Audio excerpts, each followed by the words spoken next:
Yes? You know Uncle David? Yes, well, I would, George. He's my brother. Yeah. Well... What about him?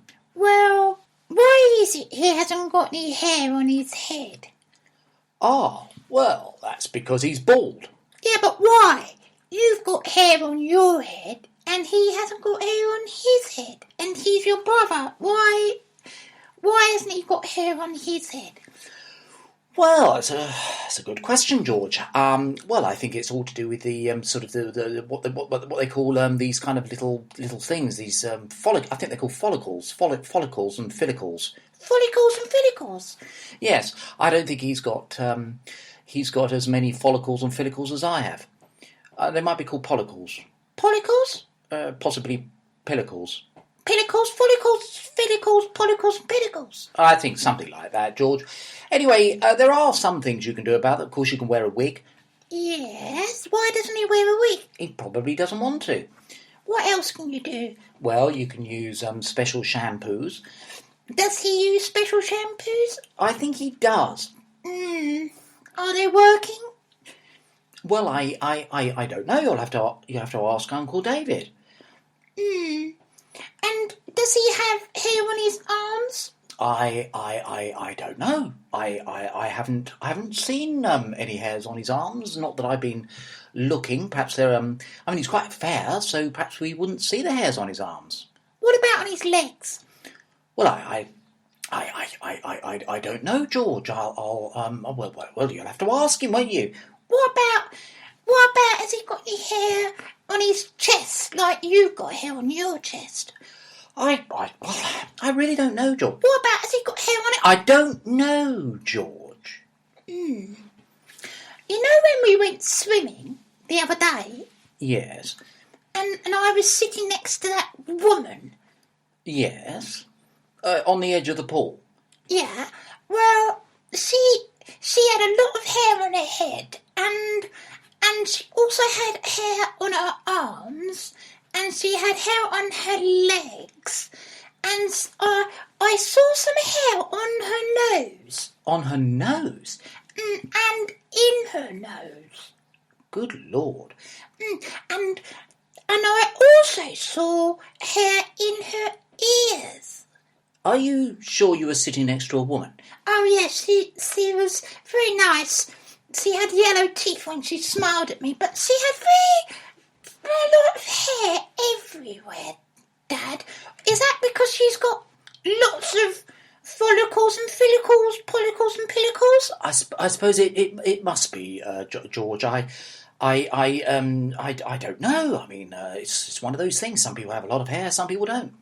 And that's just the way of the world. I noticed she had really big... Well, George, I don't think we need to talk about this woman anymore. Ears, Dad. She had very big ears. And the hair was sort of spilling out of her ears. Really? Good Lord. Well, how unfortunate for her. Do you think one day you might go bald, Dad? Well, at the moment, I'm really lucky. I've got a full head of hair, as you can see. Could I just have a look as you bend down? Well, all right. Have a quick look, because I've got to put the kettle on. Oh. What? What have you seen? Well, you said you had a full head of hair. Yes. Well, what have you seen? Oh dear, Dad. I think you'll need to look in the mirror. What? You're kidding. Oh dear. Where is the mirror?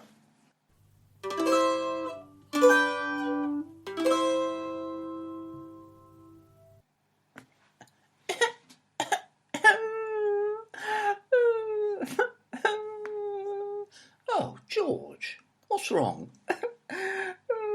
Nothing. Well, there must be something wrong. I mean, come on, come here.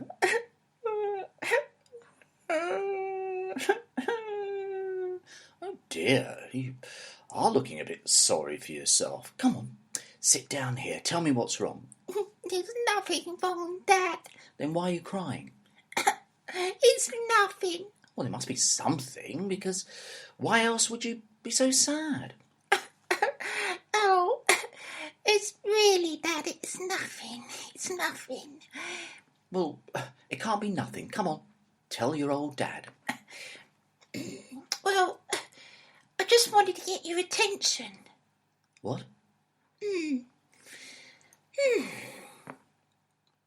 Oh.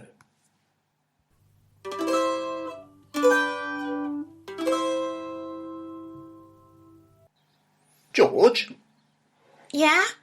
shouldn't you be in bed? You should be asleep by now. It's way past your bedtime. Come on, tuck yourself up. I've just been thinking. What?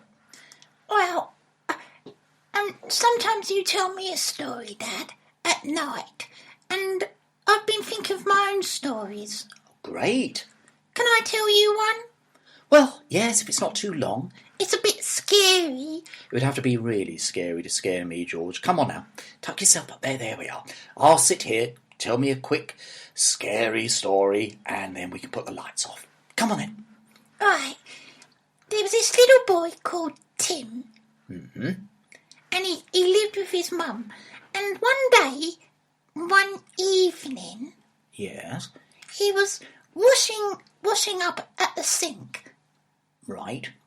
And he heard this little voice.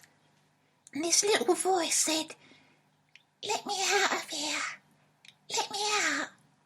Right. What was that then, George? I don't know. "Let me out. Let me out." What did he do? Well, he went down the hallway into the living room and he peeped round the door and he saw his mum was watching telly. So the noise wasn't coming from there. So he then went back into the kitchen and as he started washing up again, he heard the voice. "Let me out. Please let me out." Right. And what did Tim do then?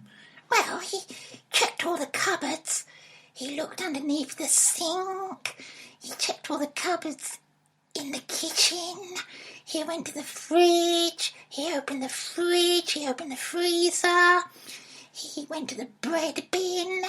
And there was nothing. Nothing there at all. And then he suddenly heard that voice. "Let me out. Please let me out." He then decided to go and check all the rooms. So he went upstairs and he went into each of the rooms upstairs and he went into the wardrobes, chest of drawers, and then he turned, and as he turned near the door in his own room, he heard a voice, "Let me out. Please let me out." But it was fainter. It was like it was a long way away. Right. Do you think it was outside the front of the house, perhaps? It was a little girl or a little boy, possibly, had got locked in a car or something outside. No, Dad. So he went downstairs. Yes.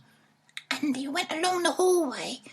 And as he went along the hallway, he noticed, as he was looking out the kitchen window, he noticed something flicker in the garden shed. Flicker? Like some sort of something was moving in there. Mm-hmm. And so he went outside. By the time he got outside, it was getting quite dark. Right. And the moon was shining bright, which helped him make his way down the brambly pathway towards the garden shed. Right, George. Possibly we should carry on with this story tomorrow. I think possibly it's getting late now, and you should. No, Dad. Wait a minute. As he went down the pathway, he heard some noise coming from the garden shed. What kind of noise, George? Well, He didn't know, because he couldn't see what it was.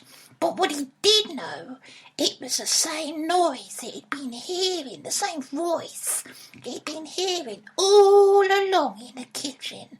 Let me out. Let me out of here, please, let me out. What did he do?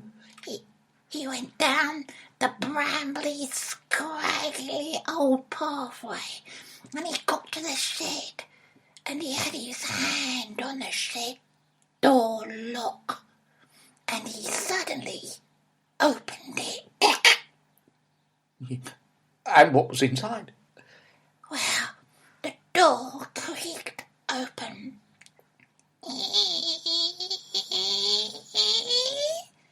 And there, inside that...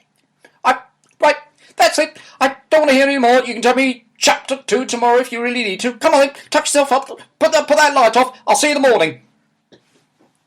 Good night, Dad.